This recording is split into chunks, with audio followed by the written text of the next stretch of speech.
Ladies and gents, girls and boys, Danny Stewart here for BasicJapanDirect.com with another native sound review. And what you just heard there at the beginning was me just demonstrating in a short track there 3 of these beautiful brand new Ken Smith Hadrien Feraud signatures. They're the HF5-E series or Elite series, and these are the latest ones to complete and come into stock. We've got another couple coming in stock next week. So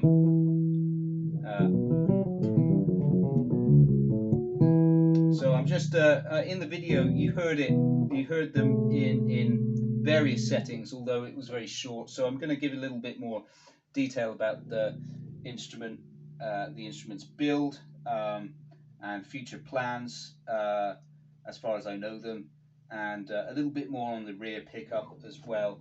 Because you didn't really hear it very much in the especially for these maple fretboard versions in the intro demo there. So yeah, so as you can see, they're going for kind of like old Fender custom shop colors, and actually unlike on this camera, the colors in reality are very, very faithful to the custom shop colors.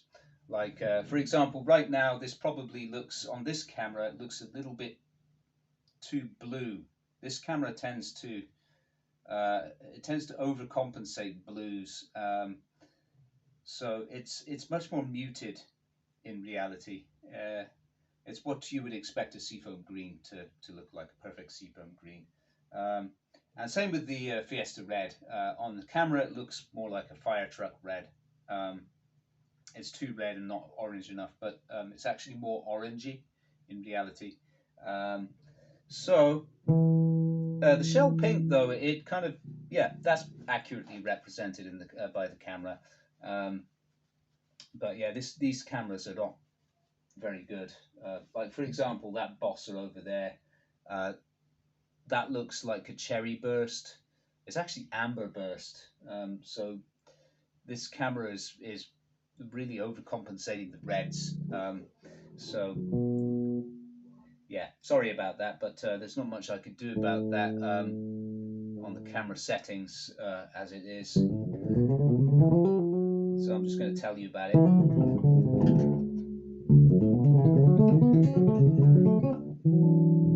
So this is the rear pickup.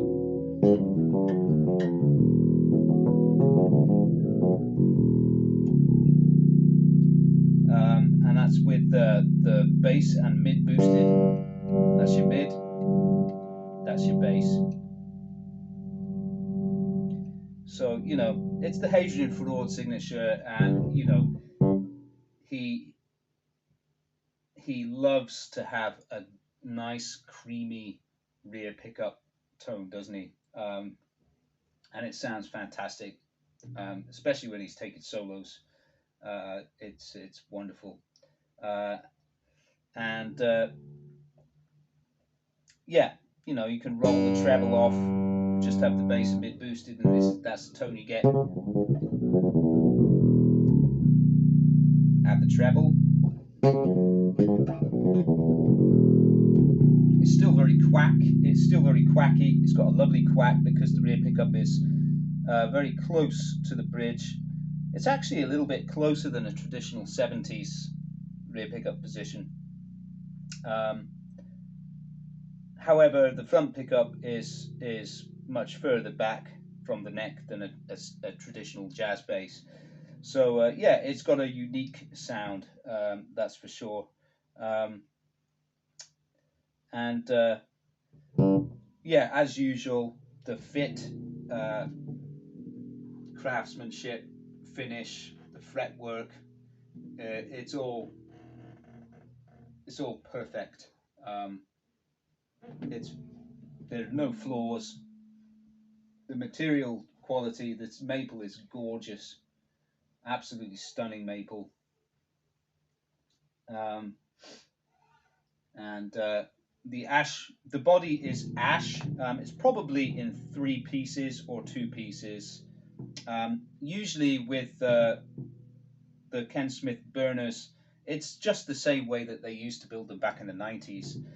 They'll have a central piece that the pickups go into, and then 2 wings on either side.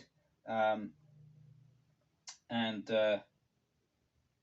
that makes probably for maybe better sound transference, a more even transference of sound than a 2-piece body, perhaps.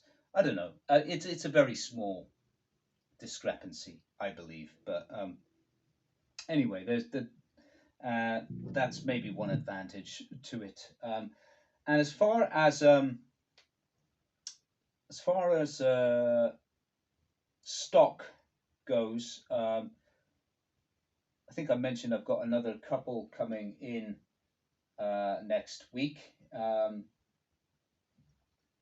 But whether I can get any more is another matter. I've been waiting 2 years for these, and in the meantime, during that 2-year period, I was just only able to get hold of second-hand Ken Smith, of which I did get a few, but they retain their value, of course, because they're so sought after, and rightly so. So whether you'll be able to get exotic top Ken Smith this year is very unlikely. I did ask if I could order some, and I didn't get an affirmative response for a while, and then I finally got a response saying at this point we can only offer the E series, which is this. So I think this is going to be it basically for a couple of years. We'll have E series, and I might possibly be able to get some more. If I get some other colors, I will. I know they're doing Olympic white or vintage white, and I think they did Lake Placid blue as well. And that's it, I think. So yeah, shell pink, this seafoam foam green, Fiesta red, Lake Placid blue, and Olympic white. Some with rosewood fretboards, some with maple fretboards, and there will be some with humbuckers as well. So actually, I have a Fiesta red one coming in with humbuckers with a rosewood fretboard. That'll be coming in maybe the week after next. So that might be something worth looking out for.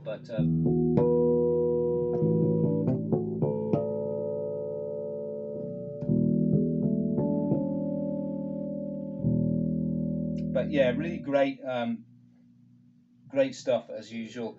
And just to double check the string spacing, because I had a question about that. I'm pretty sure it's 17.5 or 18, I believe. Oh yeah, this is 18. It's 18. So that's wider. That's a fair bit wider than the 90s Ken Smiths, which I think were 17 or 16.5 millimeters. So yeah, I mean it's the Hadrien Feraud signature. So uh, I'm pretty sure Hadrien has slightly bigger hands than I do, um, and I think his spec. He wants to have an 18 millimeter bridge, 18 millimeter pitch, and also like for the control layout, the dials are well spaced apart, so there's no kind of knocking into another dial or turning another dial by mistake. Um, it's very comfortable. You can The controls have good separation, which also helps also with the components in the cavity as well, because the original preamp has circuit board components on each of the EQ pots, so it needs a bit of space in there, and plus you've got to fit the batteries in there as well. So I think it's a nice for personally. I think it's a nice feature, having that having the well spaced controls. So volume, balancer, treble, bass, mid, yeah, and I do love this bridge. It's such an elegant looking bridge, and so well made. Uh, and I love the pickups too. They sound wonderful. And what else do I find really classy about this? Yes, the lumen lay side dots are a gorgeous feature as well. I really like that, and especially nice with the with this seafoam green. And yeah, this year's block inlays instead of dot inlays. I think that's a real classy touch. Um, the pick guard, it's not something that particularly bothers me. Like, I'd be perfectly happy if it had no pick guard. Um, you know, However, I don't mind it at all. It's cool. Um, it would be nice to have like a custom exotic wood option, which, by the way, that can be done. That can be arranged if you want one. Um, but again, they've just gone for sort of standard pickguard colors. Most of them are either mint, what they call mint green, or parchment white, like this one. Um, and I think there's a black one and maybe even a tortoise shell one. It just depends on which model you get. It seems that they're sort of randomly selected and installed. Like the Torino red one has a not Torino red. The Fiesta red one has a mint green pickguard. This one has the parchment white. The pink one had parchment white, if I remember correctly. Yeah. Um, and then I've seen the Lake Placid blue one. I think that had black, if I remember rightly. Um, and I think also the vintage white one or Olympic white one had black too, or that could have been the tortoise shell color. But anyway, it's just a small thing. But if you do want to order a custom pick guard for this, we can have one made for you. We have various materials available, and you can have different color options as well. I think that would look really classy if you just rather than just having a plain plastic pick guard, have a nice wooden one. Exotic wood, or one with a nice ash veneer or something with ink grain, that sort of thing could look really good. But just looking at the nut, it's a bone nut right at the end of the fretboard, and it's so nicely cut, beautifully notched, and rounded and everything. Great attention to detail on that. Very even, an even cut. It's looks like it's a millimeter above the fretboard at the bottom of each nut, so you'll get optimal play there. Good dual action truss rod. When I say dual action, what I mean is you can tighten it to flatten the neck out, or loosen it to add relief. And for your information, I always send every bass out with a 1.5mm action, like a medium low action with nominal relief. Yeah. So I think that just about covers it. I don't really feel the need to play any more pickup combinations or tone combinations, apart from maybe just knocking it into passive mode. Back to active. At notch.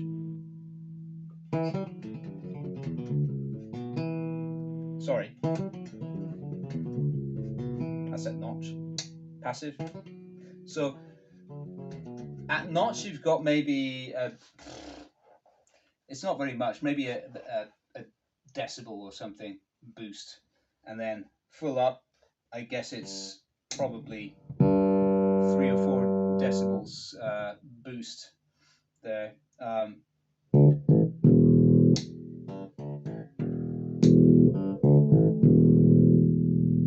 Back to notch.